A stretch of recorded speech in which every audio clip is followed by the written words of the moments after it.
മലയോര എക്സ്പ്രസ് പ്രധാന വാർത്തകൾ powered by Jeevanam Ayurved hospital Iritty Keezhur, Sneha stores Vaniyappara, Lasa associates Angadikkadavu.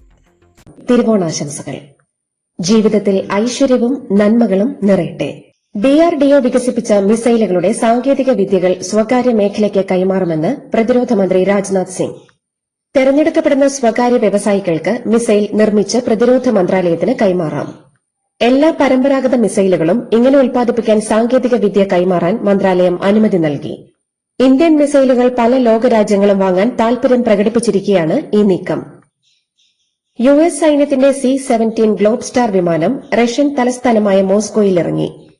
US വ്യോമസേനയുടെ ബോയിംഗ് C-17 ഗ്ലോബ് സ്റ്റാർ വിമാനമാണ് മോസ്കോയിലെ വനുക്കോവോ വിമാനത്താവളത്തിൽ ലാൻഡ് ചെയ്തതെന്നാണ് ഫ്ലൈറ്റ് ട്രാക്കിംഗ് വെബ്സൈറ്റായ ഫ്ലൈറ്റ് റഡാർ 24 നൽകുന്ന വിവരം. യുക്രൈനിലെ റഷ്യൻ അധിനിവേശം അവസാനിപ്പിക്കണമെന്ന് അമേരിക്ക ആവശ്യപ്പെട്ടിരുന്നു. US വിമാനത്തിന്റെ ലാൻഡിംഗിനെക്കുറിച്ച് അറിയില്ലെന്നാണ് റഷ്യയുടെ പ്രതികരണം. ഓണാശംസകൾ നേർന്ന മുഖ്യമന്ത്രി VD സതീശൻ.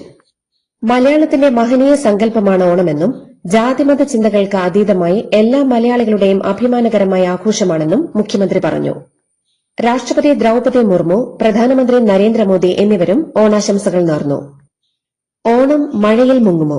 പത്തനംതിട്ട, കോട്ടയം, ഇടുക്കി, എറണാകുളം, കണ്ണൂർ, കാസർഗോഡ് ജില്ലകളിൽ യെല്ലോ അലർട്ട്. ഉത്രാടമായിരുന്ന ഇന്നലെ മഴ മൂലം ഓണവിപണി സജീവമായില്ല. ജില്ലാ ആസ്ഥാനങ്ങളിലെ ഓണാഘോഷ കലാവിരുന്നിന് മഴവില്ലനായി. ഇതേസമയം ഓണവിളംബരവുമായി തൃശൂരിൽ കുമ്മാട്ടികളിറങ്ങി. ശനിയാഴ്ചയാണ് പുലിക്കളി. മണ്ണുപാളി വഴുതി മാറുന്നതാണ് കണ്ണൂർ എളയാവൂരിലെ ദേശീയപാത നിർമ്മാണ മേഖലയിലെ മണ്ണിടിച്ചിലിന് കാരണമെന്ന് national highway authority of India കളക്ടർക്ക് പ്രാഥമിക റിപ്പോർട്ട് നൽകി. എല്ലാ ദിവസവും സുരക്ഷാ പരിശോധന നടത്താനും റിപ്പോർട്ട് സമർപ്പിക്കണമെന്നും കളക്ടർ നിർദ്ദേശം നൽകി.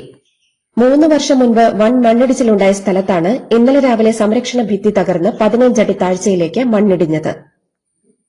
എൻഫോഴ്സ്മെന്റ് ഡയറക്ടറേറ്റ് ഉദ്യോഗസ്ഥരെ ആക്രമിച്ച കേസിലെ പ്രതികൾ മ്യൂസിയം പോലീസ് സ്റ്റേഷനിൽ ഓണം ആഘോഷിച്ച സംഭവത്തിൽ 7 പോലീസുകാരെ AR ക്യാമ്പിലേക്ക് സ്ഥലം മാറ്റി. സിറ്റി പോലീസ് കമ്മീഷണർ DGPക്ക് നൽകിയ റിപ്പോർട്ടിന്റെ അടിസ്ഥാനത്തിലാണ് നടപടി.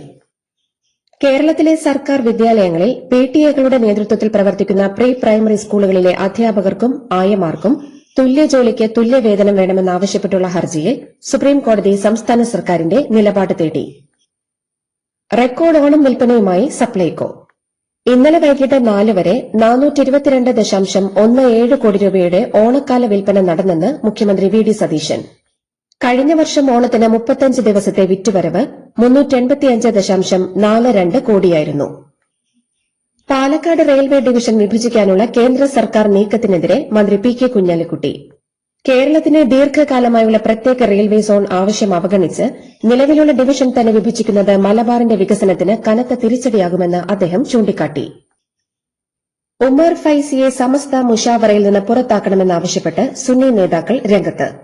വഖഫ് ബോർഡ് പുനഃസംഘടനാ വിഷയത്തിൽ കളവും തെറ്റിദ്ധാരണകളും പ്രചരിപ്പിക്കുകയാണെന്നാണ് ആരോപണം. കൊച്ചി ഹൈദരാബാദ് സ്പൈസ് ജെറ്റ് വിമാനം റദ്ദാക്കി. സ്പൈസ് ജെറ്റിന്റെ കൊച്ചി ഫുജൈറ വിമാനം മുന്നറിയിപ്പില്ലാതെ റദ്ദാക്കിയതിന് പിന്നാലെയാണ് വീണ്ടും റദ്ദാക്കൽ ഉണ്ടായത്. അസ്ഥിബന്ധങ്ങളിലെ വേദനയും സന്ധികളിലെ തേയ്മാനവും കാരണം വിഷമിക്കുകയാണോ? നിങ്ങളുടെ ശാരീരിക ബുദ്ധിമുട്ടുകൾക്കുള്ള പൂർണ്ണ പരിഹാരവുമായി ജീവനം ആയുർവേദിക് ക്ലിനിക്. പരമ്പരാഗത ആയുർവേദ രീതിയും ആധുനിക അറിവുകളും സമന്വയിപ്പിച്ചുള്ള ശാസ്ത്രീയമായ ബോൺ സെറ്റിംഗ്, അസ്ഥികളുടെ ഘടന വീണ്ടെടുക്കുന്നതിനുള്ള ബോൺ അലൈൻമെന്റ് എന്നിവയാണ് ഞങ്ങളുടെ പ്രത്യേകത. വേദനകളില്ലാതെ, പാർശ്വഫലങ്ങളില്ലാതെ പൂർണ്ണ ആരോഗ്യം വീണ്ടെടുക്കാം. ജീവനം ആയുർവേദിക് ക്ലിനിക്, ആശ്വാസത്തിലേക്കുള്ള ശരിയായ പാത. Jeevanam, Keezhur, Iritty. Public service commission പരീക്ഷകളിലും നിയമനങ്ങളിലും ക്രമക്കേട് ആരോപിച്ച് വിദ്യാർത്ഥികളും BPSC പരീക്ഷാർത്ഥികളും ബീഹാർ മുഖ്യമന്ത്രിയുടെ വസതിയിലേക്ക് നടത്തിയ മാർച്ചിൽ വൻ സംഘർഷം. മാർച്ച് പോലീസ് തടഞ്ഞതോടെ പോലീസുമായി സമരക്കാർ ഏറ്റുമുട്ടി. പോലീസ് ജലപീരങ്കി പ്രയോഗിച്ചു, ലാത്തിചാർജും നടത്തി. കോക്രോച്ച് ജനതാ പാർട്ടിക്ക് പുതിയ ദേശീയ നേതൃത്വവും സോണൽ കോർഡിനേഷൻ കമ്മിറ്റിയും പ്രഖ്യാപിച്ചു. East zone, west zone, north zone എന്നിവയാണ് പ്രഖ്യാപിച്ചത്. സൌരവ് ദാസ്, അശുതോഷ് രംഗ എന്നിവർ സഹ കൺവീനർമാരായും ആഫ്രീൻ നവാസ് ദേശീയ സെക്രട്ടറിയായും പ്രവർത്തിക്കും. രേഖ ശർമ്മ, അക്ഷയ് ഷിൻഡെ, പ്രേം ആകാശ്, അനം ഉസ്മ, ബാലകൃഷ്ണ ശുക്ല എന്നിവരാണ് ജോയിന്റ് സെക്രട്ടറിമാർ. സുധീർ സംഗ്വാൻ, സിദ്ധാർത്ഥ് ഭരദ്വാജ് എന്നിവരാണ് പുതിയ ദേശീയ വക്താക്കൾ. തൃണമൂൽ കോൺഗ്രസിലെ വിമതരായ 20 ലോക്സഭാ എംപിമാരെ അയോഗ്യരാക്കണമെന്ന ഹർജിയിൽ എംപിമാർക്ക് സുപ്രീംകോടതി നോട്ടീസ് അയച്ചു. തൃണമൂൽ കോൺഗ്രസ് ജനറൽ സെക്രട്ടറി അഭിഷേക് ബാനർജി നൽകിയ റിട്ട് ഹർജിയിലാണ് സുപ്രീംകോടതിയുടെ നടപടി. ലോക്സഭാ സ്പീക്കർ ഓം ബിർളയുടെ മുന്നിലുള്ള അയോഗ്യതാ ഹർജികൾ വേഗം തീർപ്പാക്കണമെന്നാവശ്യപ്പെട്ടാണ് അഭിഷേക് ബാനർജി കോടതിയെ സമീപിച്ചത്. ജാതി സെൻസസിനുള്ള ചോദ്യാവലി റദ്ദാക്കണമെന്ന് കോൺഗ്രസ്. അവ്യക്തമായ ചോദ്യം പിന്നാക്ക വിഭാഗങ്ങൾക്ക് ഗുണമാകില്ല. നിലവിലെ ചോദ്യാവലിയിൽ കൃത്യമായ ജാതി രേഖപ്പെടുത്താനാകില്ല. ഇക്കാര്യം ചൂണ്ടിക്കാട്ടി രാഹുൽ ഗാന്ധിയും മല്ലികാർജ്ജുൻ ഖാർഗെയും പ്രധാനമന്ത്രിക്ക് സംയുക്തമായി കത്തെഴുതി. സ്കൂൾ യൂണിഫോമിനൊപ്പം ഹിജാബ് ധരിക്കാൻ അനുമതി നൽകാനാവില്ലെന്ന് അലഹബാദ് ഹൈക്കോടതി. ഹിജാബ് ധരിക്കൽ ഇസ്ലാമിക മതാചാരത്തിൽ അനിവാര്യമാണെന്ന് സ്ഥാപിക്കാനായില്ലെന്ന് കോടതി. ബലാത്സംഗ കേസിൽ തെഹൽക്ക മുൻ എഡിറ്റർ തരുൺ തേജ്പാലിനോട് 2 ആഴ്ചയ്ക്കുള്ളിൽ കീഴടങ്ങണമെന്ന് സുപ്രീംകോടതി. തരുണിന്റെ ഹർജി സുപ്രീംകോടതി തള്ളി. സഹപ്രവർത്തകയെ പീഡിപ്പിച്ച കേസിൽ 10 വർഷത്തെ കഠിന തടവാണ് ബോംബെ ഹൈക്കോടതി വിധിച്ചത്. ഗുജറാത്തിലെ സൂറത്തിൽ മത്സ്യചന്തയ്ക്ക് പ്രധാനമന്ത്രി നരേന്ദ്രമോദിയുടെ പേര് നൽകിയതിൽ വിവാദം. സൂറത്ത് മുനിസിപ്പൽ കോർപ്പറേഷന്റെ നടപടിക്കെതിരെ ഒരു വിഭാഗം വ്യാപാരികളാണ് രംഗത്തെത്തിയത്. വെജിറ്റേറിയനായ പ്രധാനമന്ത്രി നരേന്ദ്രമോദിയുടെ പേര് മത്സ്യചന്തയ്ക്ക് നൽകിയതിലാണ് വ്യാപാരികളുടെ എതിർപ്പ്. ബംഗളൂരു നഗരത്തിൽ വീടുകൾക്ക് പുറത്ത് റോഡരികിൽ വാഹനം പാർക്ക് ചെയ്യുന്നതിന് 25,000 രൂപ വാർഷിക ഫീസ് ഈടാക്കാനുള്ള സർക്കാർ നീക്കത്തിൽ എതിർപ്പുമായി മന്ത്രി. കർണാടകയിലെ കോൺഗ്രസ് മന്ത്രി രാമലിംഗ റെഡ്ഡിയാണ് കോൺഗ്രസ് സർക്കാരിന്റെ നയത്തിനെതിരെ രംഗത്തെത്തിയത്. അദ്ദേഹം മുഖ്യമന്ത്രി DK ശിവകുമാറിന് കത്ത് നൽകി. ജാർഖണ്ഡിലെ ഇരട്ട കൊലപാതക കേസിൽ 45 വർഷത്തോളം നീണ്ട നിയമ നടപടികളെ നീതിന്യായ വ്യവസ്ഥയുടെ പരാജയം എന്ന് വിമർശിച്ച് സുപ്രീംകോടതി. കേസിൽ ജീവപര്യന്തം തടവിന് ശിക്ഷിക്കപ്പെട്ട ശേഷം ഇപ്പോൾ ചികിത്സയിൽ കഴിയുന്ന സൈമൺ സോറന്റെ ശിക്ഷ സസ്പെൻഡ് ചെയ്ത കോടതി ഉടൻ മോചിപ്പിക്കാൻ ഉത്തരവിട്ടു. രാഷ്ട്രീയത്തിൽ നിന്ന് വിരമിക്കുമെന്ന അഭ്യൂഹങ്ങൾ കേന്ദ്രമന്ത്രി നിതിൻ ഗഡ്കരിയുടെ ഓഫീസ് തള്ളി. നാഗ്പൂരിലെ പ്രസംഗം ചില ചാനലുകൾ തെറ്റായി റിപ്പോർട്ട് ചെയ്തെന്ന് മന്ത്രിയുടെ ഓഫീസ് വിശദീകരിച്ചു. യുവതലമുറ കൂടുതൽ ഉത്തരവാദിത്തം ഏറ്റെടുക്കണമെന്നും തനിക്കിനിയും ഒരുപാട് ജോലി ചെയ്യാൻ കഴിയില്ലെന്നും നിതിൻ ഗഡ്കരി പറഞ്ഞിരുന്നു. റോഡരികിൽ ഒരു കുന്ന് ചോക്ലേറ്റുകൾ വാരിക്കൊണ്ടുപോകാൻ ഓടിക്കൂടി നാട്ടുകാരും വഴിപോക്കരും. കാലാവധി കഴിഞ്ഞ ചോക്ലേറ്റുകളാണ് ഉത്തർപ്രദേശിലെ കാൺപൂരിൽ റോഡരികിലെ മാലിന്യ കൂമ്പാരത്തിൽ തള്ളിയത്. സംഭവത്തിന്റെ വീഡിയോ ദൃശ്യങ്ങൾ സാമൂഹിക മാധ്യമങ്ങളിൽ വൈറലായി. ആന്ധ്രാപ്രദേശിൽ ഗവൺമെന്റ് എഞ്ചിനീയറും കുടുംബവും പുഴയിൽ ചാടി ജീവനൊടുക്കിയ സംഭവത്തിൽ ആരോപണ വിധേയനായ ഷൂട്ടിംഗ് കോച്ച് അറസ്റ്റിലായി.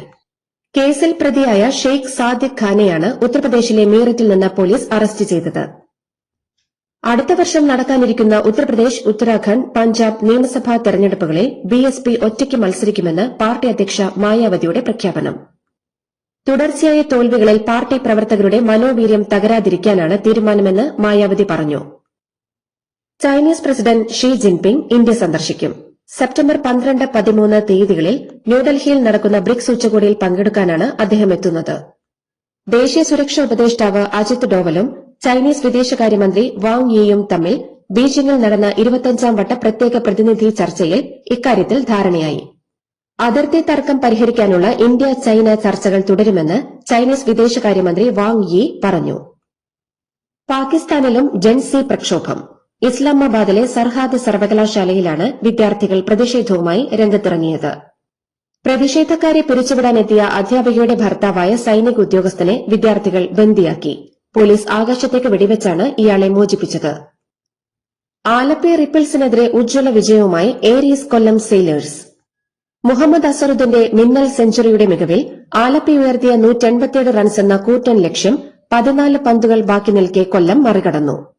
93 റൺസുമായി മുന്നിൽ നിന്ന് നയിച്ച ക്യാപ്റ്റൻ വത്സൻ ഗോവിന്ദിന്റെ തകർപ്പൻ ഇന്നിംഗ്സാണ് കൊല്ലത്തിന് അനായാസ വിജയം സമ്മാനിച്ചത്.